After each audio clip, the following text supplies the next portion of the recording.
You've been told how to think, what to believe, and how to live, without even realizing it. Most of your decisions aren't as independent as you think. These are 7 psychological truths that will change how you see everything. Truth number 1. Social proof. People don't follow others because they're right, they follow because it feels safe. Your brain is constantly scanning the environment, looking for signals. What are other people doing? What are they believing? And instead of analyzing everything deeply, your brain takes a shortcut. It looks at the majority. If everyone agrees on something, your brain assumes it must be true. Not because it's accurate, but because it reduces risk. That's why trends spread so fast. That's why misinformation spreads even faster. Because most people don't want to be right, they want to belong. And once you realize this, you start questioning how many of your beliefs are actually yours. Truth number 2. Dopamine controls behavior. Your brain is not addicted to your phone, it is addicted to constant high-speed stimulation. This biological drive for novelty is exploited by digital interfaces designed to keep you engaged through a continuous stream of information. Every scroll, every notification, and every piece of content triggers a dopamine release, providing your brain with a small, immediate reward. These micro-rewards reinforce the behavior, creating a neurological loop where the anticipation of the next hit becomes a primary motivator. Over time, your brain adapts to this high baseline of dopamine, starting to expect and require constant input just to feel normal. This is why you often find yourself checking your phone reflexively without a clear reason or purpose. Silence and stillness begin to feel uncomfortable because your brain has been trained to avoid them.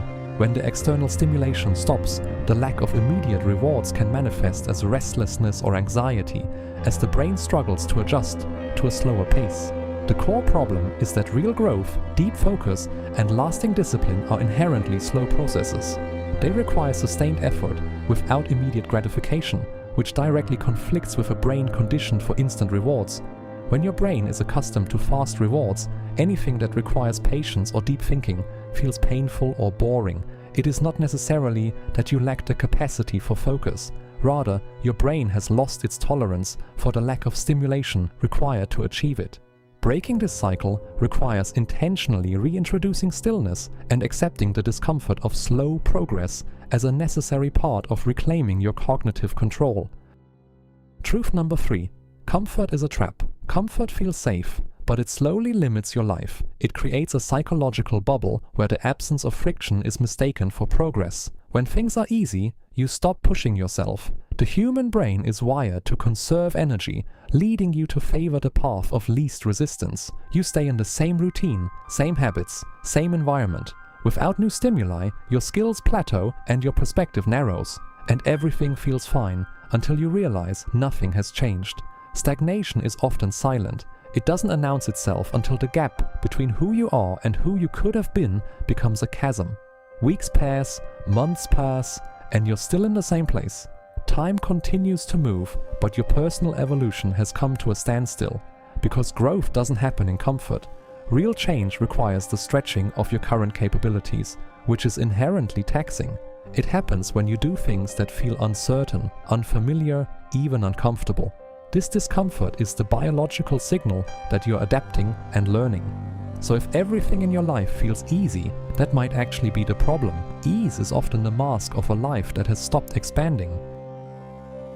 Truth number 4. Repetition creates belief. The more you hear something, the more true it feels. Even if it's completely false, repetition bypasses your critical thinking.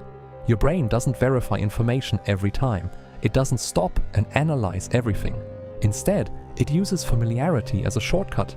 If I've heard this before, it must be true. This cognitive ease makes ideas feel more plausible simply because they are recognizable. That's how beliefs are formed and how opinions are shaped. And that's why repetition is so powerful, because eventually you stop questioning and start accepting. This process is the foundation of mental conditioning, where constant exposure wears down resistance. And that's when ideas become reality, whether they're true or not. Truth number 5. Your environment shapes you. You think you make your own decisions, but your environment influences most of them. This influence operates on a subconscious level, where the physical and social structures around you dictate the path of least resistance for your brain. The people you spend time with, the habits you see daily, the conversations around you, they shape your behavior. These external factors act as a silent architect, constructing the framework within which you make choices. By observing the actions and attitudes of others, your brain internalizes these behaviors as standard operating procedures, without you even noticing. This process of environmental conditioning happens gradually. You don't suddenly change. Rather, your baseline for what is acceptable or expected shifts one small interaction at a time. If you're around people who procrastinate, you normalize procrastination. When delay and distraction are the common currency of your social circle, your critical faculty for self-discipline begins to erode because there is no social friction to keep it sharp. If you're around people who are focused, you naturally become more focused. Proximity to high-agency individuals creates a social proof loop where deep work and persistence become the default expectation, making it easier for you to maintain those same standards. Your environment is stronger than your intentions. While willpower is a finite resource that depletes throughout the day, a well-designed environment provides a continuous, effortless push in the right direction. Relying solely on internal motivation is a losing battle against a contradictory physical or social setting. That's why changing where you are can change who you become.